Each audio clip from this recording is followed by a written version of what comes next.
Hey guys, what's going on? Welcome back to the shop. Not specifically military vehicle related today, but let's talk about parts and part quality. Um, if you own any vehicle over, I don't know, 10 years old, there's a good chance you work on it on your own.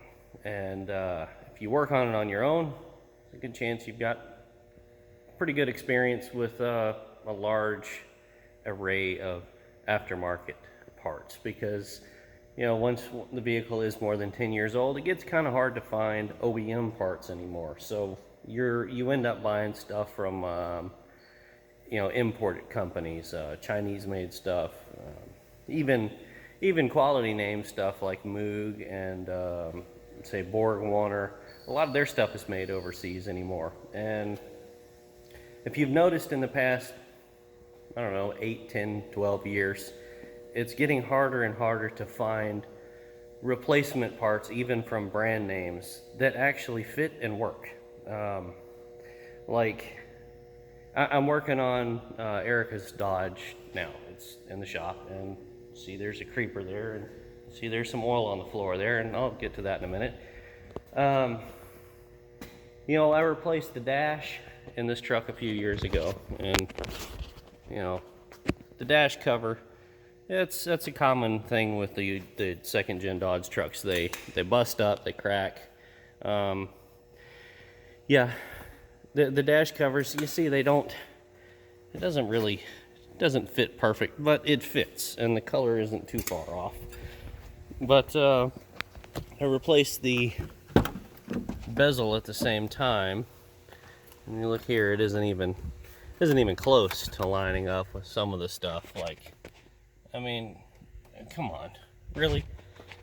So the color's not perfect, but it's not a big deal. At least it's not terribly shitty.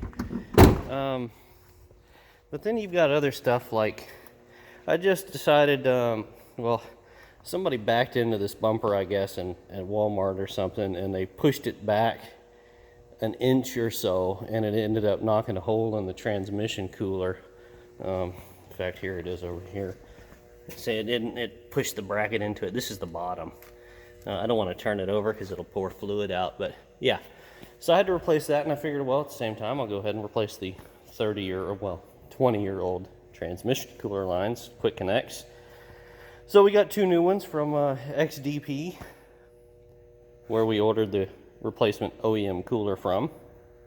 And I put the cooler on, and I had to kind of bend the lines because they weren't really bent right. They were close, but not perfect. No big deal, a little bit of tweaking, whatever. So then I go and I put the cooler lines on. Well, I try to. And there's, an upper and a lower. And here's your 2 part numbers here. These are made by Dorman. And this is pretty much the only thing available. I couldn't find any OEMs. So, when the transmission was done on this truck, the check valve was deleted. So I couldn't end up using that quick connect anyway. I didn't realize it, but the quick connect had been cut off of the hard line. But still, that's too short. Even if the quick connect had still been there. And you see, these are quite a different radius, so they did match up. This one matched up perfectly to the one that's on the truck. So that one's just too short in general. Now the other issue, if you look right here, look at the difference in size of the bell. See that? Yeah. So go under here, and this is what we've got. Now, right now, it's tight and it doesn't really move. But as soon as you put the truck in gear, the pressure pushes it, just like so, and it moves around and it fucking pisses fluid everywhere.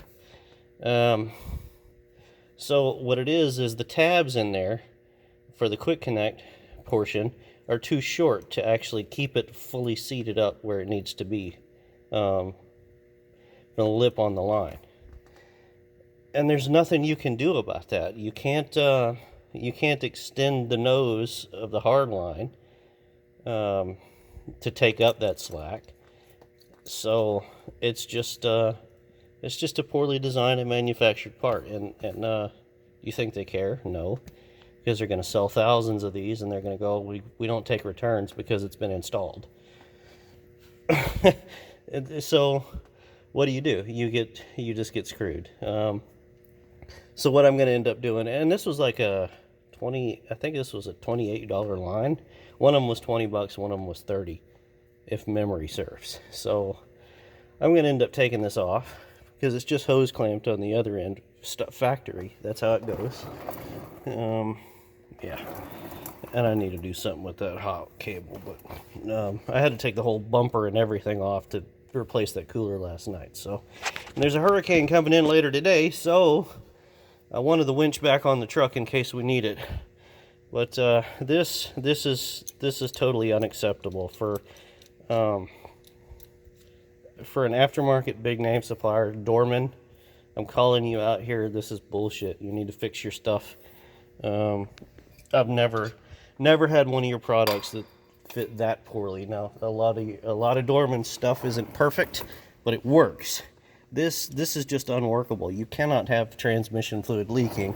That is a critical component, and that would be very costly to somebody that didn't know or didn't check their work, or had it put on at a shop and just drove away. You'd burn up a transmission within a couple of miles. So that's totally unacceptable.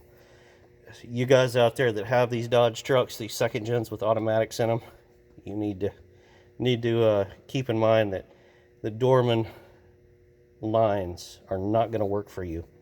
What I'm going to end up doing is replacing this with just probably cut the nipple off of here and put a compression union on here with a half-inch brass nipple, and then hose clamp the line onto it. I'll probably just cut this off here so I have this pre-formed bend, because you're not going to make that bend with a regular piece of line without kinking it. Yeah, so I'm not going to be able to use this at all, except with modification. I'm not going to be able to use it as intended, so I might as well have just done something entirely on my own, made my own shit. This is stupid. So I just, this is part of why I like working on military vehicles, is the surplus parts. They're all made to a certain standard, and they fit. If you get the right part number, it's gonna work. There isn't any, it looks right, but when you put it on, it doesn't fit. You don't get that with surplus parts on military trucks.